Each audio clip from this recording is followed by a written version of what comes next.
everyone, welcome back to Sunny Live Chain. Thank you so much guys for tuning in. I'm here to update you of what's going to happen on the Queen from the 6th to the 10th of June 2022 on Monday. Nkosi Yabo find himself in trouble with the law.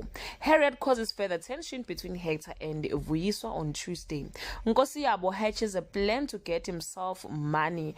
Cracks are starting to show or to form in Harriet and Hector's marriage on Wednesday. Brutus is accused of stealing some of the cocaine before delivering it on Thursday. Hector and Harriet are drifting further away from each other. Georgina concocts a plan for Vuyiswa to get rid of Hector for good on Friday. Hector and Vuyiswa's baby is born. Will it leave? Nkosi Yabo's chicken come home to roost. Guys, this is all I have for today. You can leave your comment below and share your opinion. Bye.